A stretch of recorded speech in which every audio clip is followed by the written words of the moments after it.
I didn't have a lot of energy. I got tired very quick. My youngest son says, "You're going to the hospital." December the 4th, I went to my first hospital. And my family come in, they were all crying. And I said, "What's going on?"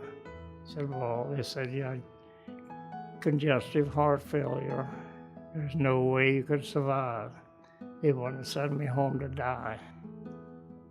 I thought it couldn't be happening to me, but then it sunk in and I realized I was in a lot of trouble.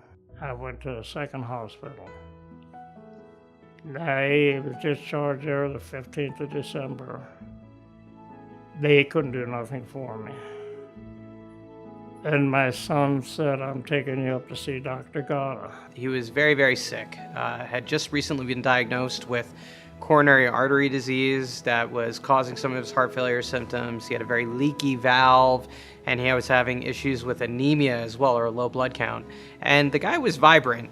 He wasn't really ready to quit, and so we're really happy to meet him when we did and be able to kind of strategize his care moving forward that maybe avoided some end-of-life issues. It gave my son hope, gave my family hope, and evidently looking at my record, he must have realized that there was something that he could do to further my life.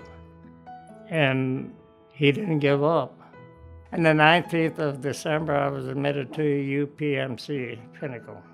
And the first thing they did when I was admitted, they put 2 stents in 2 blocked arteries. He did rebound quite well after that, and then we had the leaky valve to deal with, which was also causing some of his symptoms.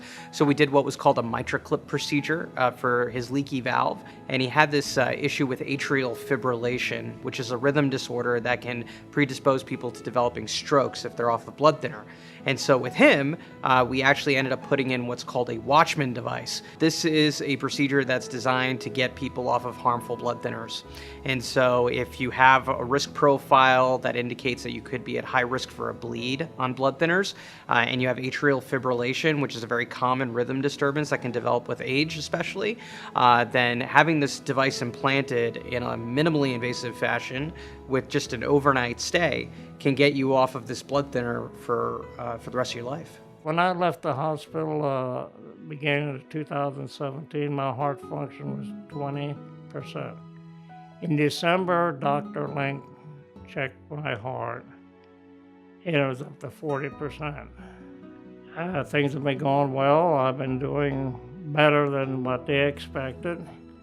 So they did one heck of a job. The composite of all of the interventions definitely not only extended his life, but gave him quality of life. Furman is going to be able to have fun with his family that I've gotten to know very well, be able to go out on cookouts, be able to do some outdoor stuff that he wasn't going to be able to do a year ago. So I'm really happy about that. I can go on, I can do anything I want to. And I get tired, I quit. But I can do things that I did years ago that I couldn't do in 2016. Every morning I get up, it's a blessed morning because I'm able to get awake and I'm able to function like a human being. I enjoy getting up. I enjoy it because I'm here and I'm alive. I owe UPMC Pinnacle my life, and that is a fact.